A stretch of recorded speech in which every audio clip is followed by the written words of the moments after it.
You're juggling a lot, but you can still squeeze in a financial plan. With the Northwestern Mutual Financial Advisor as your partner, it's not only possible, it's personalized. So if you're tying the knot, closing on a house, or welcoming a little one, you'll be ready for whatever life tosses your way. It's the right time to feel less stressed and more certain. That's a better way to money. Let's get started at nm.com. The Northwestern Mutual Life Insurance Company, Milwaukee, Wisconsin. By the time I hit my 50s, I'd learned a few things, like how family is precious. Work can always wait. And 99% of people over 50 already have the virus that causes shingles. Not everyone at risk will develop it, but I did. The painful, blistering rash disrupted my life for weeks. Don't learn about your shingles risk the hard way. Talk to your doctor or pharmacist today. Sponsored by GSK.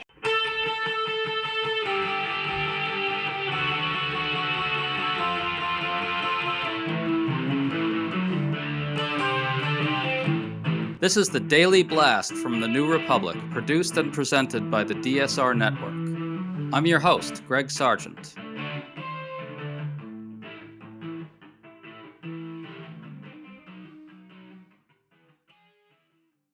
President Trump runs everything he does through a frame that pits strength against weakness. He just exploded at the media over coverage of his tariffs, claiming media figures are deliberately covering up the fact that his tariffs are making our country strong. Meanwhile, after his operation in Venezuela, he's threatening at least 3 other countries. His threat to annex Greenland is spreading real fear in that country. This and his naked threats to take Venezuela's oil after deposing its leader are meant to position him and our country as strong and dominant. But in every way, the truth is the opposite of what he's saying. The tariffs, the action in Venezuela, and the threats to disrupt NATO are making us weak. And a new poll finds little support for his invasion, suggesting there's an opening to undermine his strong versus weak frame in the public mind. We're talking about all this today with international relations professor Nicholas Grossman, who's one of the best out there at making the case that Trump is broadly weakening our country. Nick, always good to have you on. Thanks, Greg. Great to be back. So let's start here. Trump just erupted on Truth Social, saying his tariffs are taking in hundreds of billions of dollars. He then said, quote, "The fake news media refuses to talk about it because they hate and disrespect our country and want to interfere with the upcoming tariff decision, one of the most important ever, of the United States Supreme Court. Because of tariffs, our country is financially and from a national security standpoint far stronger and more respected than ever before," end quote. Nick, this may seem like a throwaway rant, but I think we need to appreciate how he frames everything as strength versus weakness. He's strengthening the country, and his enemies, in this case the news media, are weakening it. But the tariffs are clearly weakening the nation in various ways. Your thoughts on all this? Right. The tariffs in particular are weakening the country because while maybe this is making him stronger personally vis-a-vis the U.S. democratic system, it's making the United States weaker compared to other countries in the world. So tariffs end up being taxes on Americans, and there's no particular way that taxing the American people more or taxing American businesses more is going to make America stronger, but also because it is disrupting trade and disrupting the type of international relationships that have helped the United States become so strong and so wealthy, all to end up getting maybe more personal control for himself, but weaker overall for how the country actually operates with power in the world. I like the way you put that. I'm not sure Trump is capable of distinguishing between his own imagined strength and the strength of the country. What do you think? No, he doesn't seem to be. That seems to be treating them almost as the same thing, or that with the tariffs as if they're opportunities for corruption and they are people effectively paying tribute to him, or at least that's how he's presenting it, as if he's a mob boss who's getting a little taste of something. And sure, that makes the mob boss wealthier, I suppose, but it doesn't make the United States as a whole any stronger, because so much of U.S. strength, including economic strength, is based on having steady relationships, on having rule of law, on various companies being able to trust that the United States will be a stable place where they can make long-term investments, where other countries can build up these trade relationships as opposed to going in other directions. And the U.S. ends up pushing countries more towards ones that are U.S. rivals, like China, where a lot of countries don't want to deal with China. It's authoritarian. It comes with a lot of strings attached. But at least they know that the Chinese are going to be consistent. Yes, it's interesting that you put it that way because he is a destabilizing figure. And I think in many ways the press is sort of conditioned to see disruption as strength because, you know, he's making his mark. He's making things happen. But in many ways, these types of things are weakening precisely because they're destabilizing. Right, and destroying is easy. Maintaining and building is what's hard. That the reason why other presidents haven't disrupted these relationships before is not because they were incapable of doing so, but because they correctly recognized that it was a bad idea, that it would weaken the U.S. rather than strengthen it. And they weren't approaching this like a reality TV show character where bluster, where kind of just showiness and yelling is strength. That there's also a lot of strength in the world from things like quiet, from being stoic, from not flying off the handle at just a little poke. That where somebody can, if you can make somebody go nuts just with a little insult, then they are not strong. That's an example of weakness. The ones who are strong don't care that you're insulting them. They don't take it personally because they know that they're strong and they know that their actions show that. The way that he's yelling at the media shows a big insecurity of where he wants them to see him as strong, but seems to know at some level that they don't, and that they have good reason not to. Otherwise, he wouldn't have to keep berating them to start acting like they do. Exactly. And so after Trump ordered the military action against Venezuela and U.S. forces brought its leader, Nicolas Maduro, to the United States, Trump kept up the threats. Listen to this. We need Greenland from a national security situation. It's so strategic.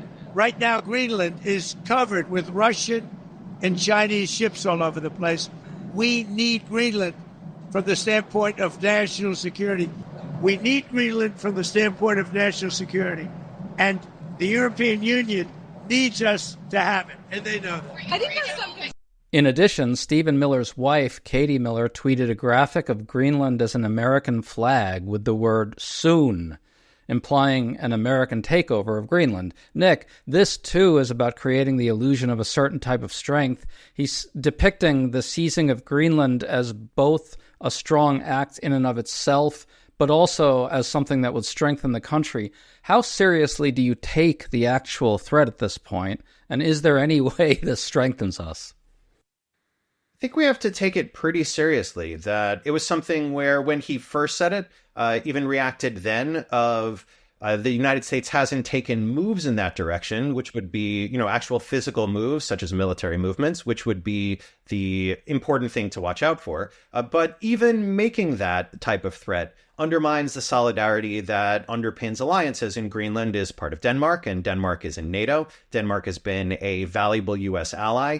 They, for example, sent troops to Afghanistan and suffered more casualties per capita in Afghanistan than any other U.S. ally there. So that was only because the U.S. got attacked on 9/11, not Denmark. And so that undermines the solidarity. And while it is a type of strength, I suppose, like in a risk game or a video game, or it is definitely the way that the Russian government uses strength, that something like the U.S., it looks like they're fantasizing about it in a way similar to how Russia took Crimea from Ukraine in 2014, try to show up, do it quickly, make it relatively bloodless. But it would not make the U.S. stronger, it would make the U.S. decently weaker. And because national security is not the sort of thing that can be decided upon immediately, it takes longer term planning.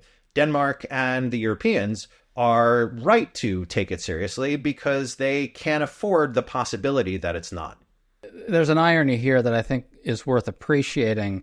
You brought up the fact that Denmark contributed to our post 9/11 actions.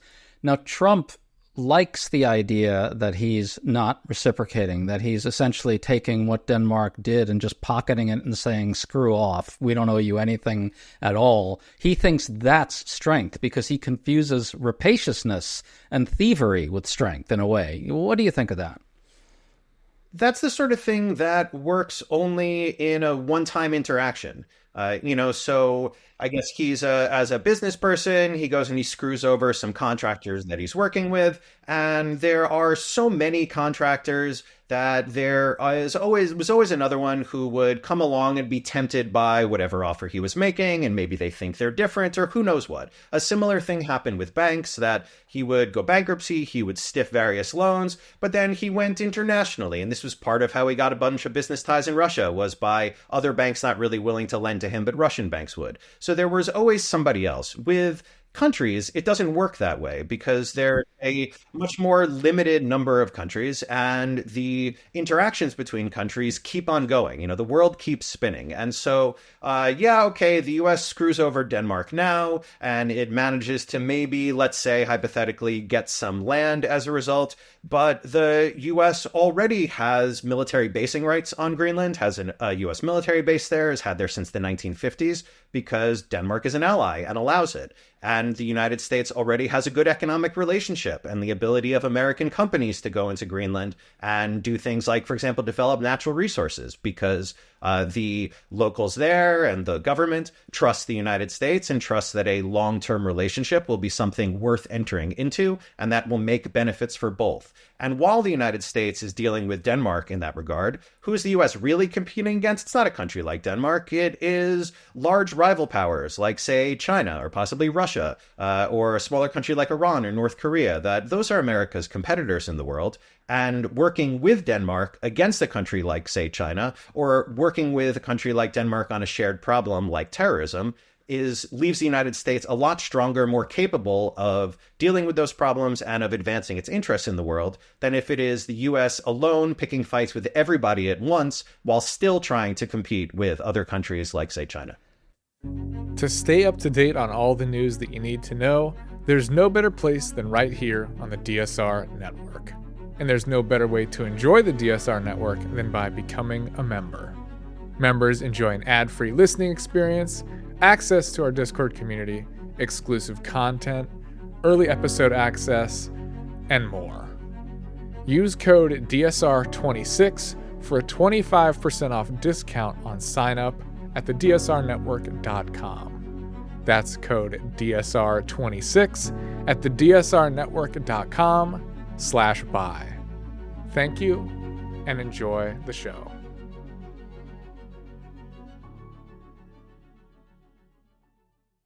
This notion of trust among the countries and that being essential to strength is really critical here. The Danish Prime Minister, Mette Frederiksen, issued a warning about Trump's threats. She said, quote, "I believe one should take the American president seriously when he says that he wants Greenland." She added, "If the U.S. chooses to attack another NATO country militarily, then everything stops, including NATO, and thus the security that has been established since the end of the Second World War." Close quote. Now, Nick, if you just put aside whether Trump is actually serious about this or not, what you can see here in that response is that Trump's own threats, which are spreading very real fears in Greenland and Denmark, are a weakening agent by itself. The fact that his threats will make our allies correctly more distrustful of us seems bad for America. I mean, I guess Trump thinks it's good for our allies to be frightened of us. Can you talk about that? I don't know if he thinks it is good for allies, per se, to be frightened, so much as he doesn't really consider the concept of alliances as a serious issue or a serious benefit. That if he approaches the world as everybody is totally selfish, everybody is always untrustworthy, everybody's lying all the time and just advancing their agenda all the time, then everything is zero sum, and then it's just a question of whether I get one over on you or you get one over on me first. But as we can see from years, decades of a successful Western alliance, making the West stronger in the Cold War, then in the war on terrorism, and still today, that making it stronger as a unit by being able to compete against others, that there really is a lot of benefits from those sort of alliances. And the United States, by interjecting that lack of trust, by undermining that trust that took so long to cultivate, weakens that and makes it that then the countries where the United States has been allied with and has been partnered with in ways that really treat problems as joint problems we can solve together as opposed to separate ones, it makes them more competitive with the United States. It gets them to start hedging in different ways. It reduces the sort of trust that builds stronger alliances and leads to longer decision making, and then prompts the type of zero-sum competitive thinking that Trump seems to approach everybody with. It gets countries in Europe, for example, or in East Asia or elsewhere, to start thinking things like maybe we need to cozy up to a country like China, not because we like them, but because we need to hedge our bets. Or maybe we need to stop relying so much on American military equipment because we can't trust that in the future the United States will be there to help maintain it and help to send replaceable parts. Or maybe we need to stop sharing so much intelligence. And in fact, we saw some of that already as a concrete example. The UK cut off sharing intelligence with the United States about the Caribbean and Latin America and South America when the boat strike campaign began, because the United States was violating international law. It was violating basic principles that had underpinned the alliance between the US and the UK, and they cut off America. And the more and more of that there is, the weaker the United States is as a result. That last example is really important because in the small minds of Donald Trump and Defense Secretary Pete Hegseth, the fact that they're just blowing up people in the Caribbean in defiance of international law is yet another sign of strength. It's America forging its own way in the world. But here's a case where we are denying ourselves critical tools and critical information against enemies, which just strikes me as almost the perfect encapsulation of really the fallacies at the core of MAGA. What do you think? Yeah, I think that there are kind of two maybe broad conceptions you could think of as strength. One is the type of strength that makes other people scared.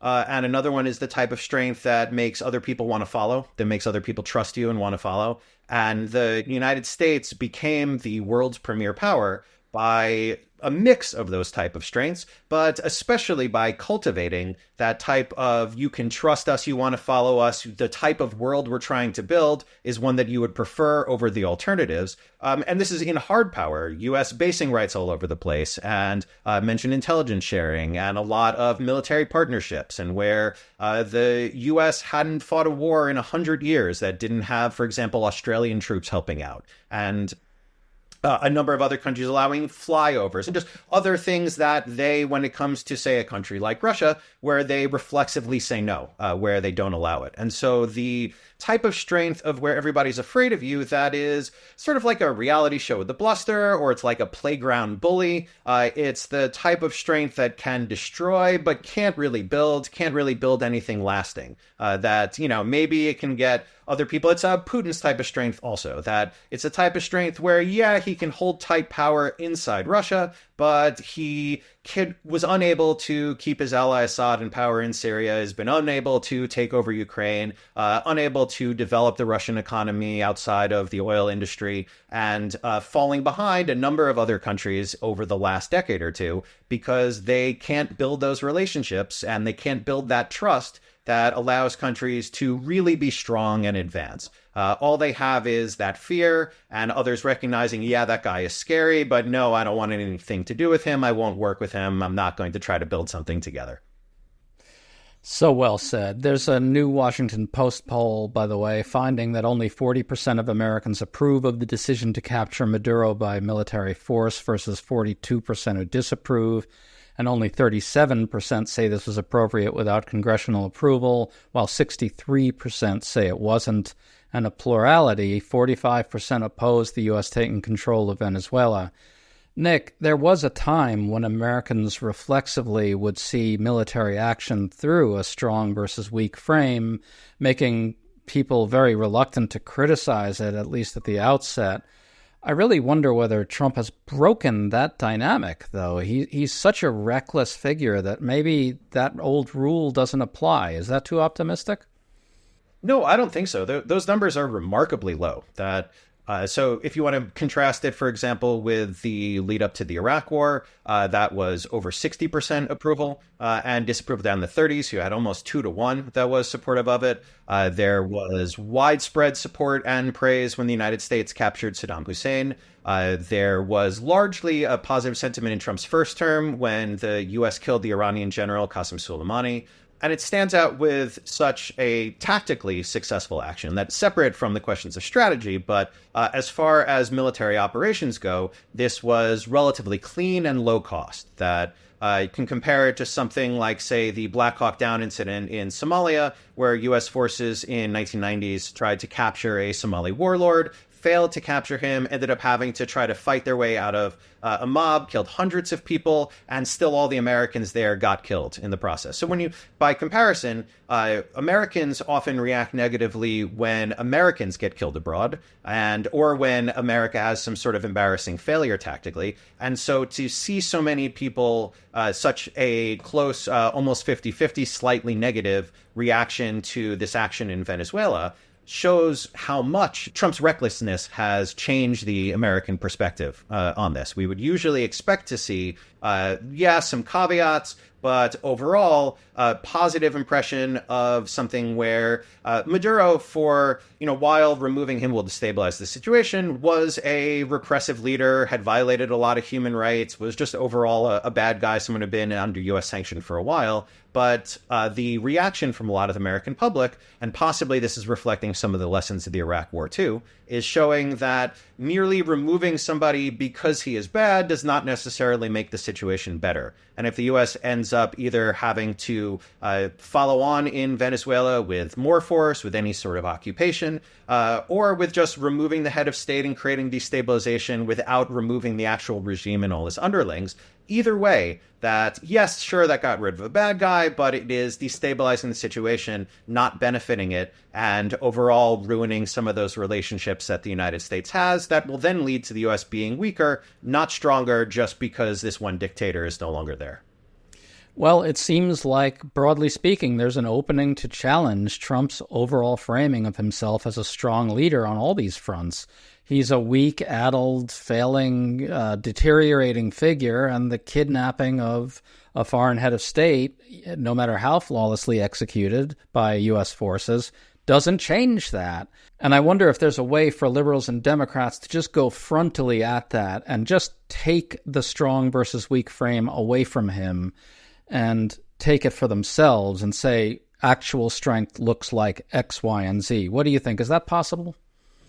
I think so. And it comes down to where bullying is not strength. That, you think of even in a school context, people don't maybe think of the bully as kind of scary, but nobody really thinks of the bully as strong. The people that are strong are the ones that others want to follow, that are stable, that have their shit together, that are making something that others want to join in, where it will actually build something, where it will actually last. And so I think there's a great opportunity for Democrats to show that things like stability is strength, that the need to lash out is a sign of weakness. It's something that desperate people do. It's something that abusers do. It's not actually something that strong people do. And when you even think of the archetypes in American culture of something like, I don't know, John Wayne, for example, it's the stereotypical strong, silent type, not the real housewife who has to scream a lot in order to look like they're creating drama and stay on the show.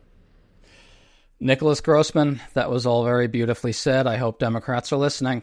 Really good to talk to you as always, man. Thanks for coming on. Same. Thanks, Greg.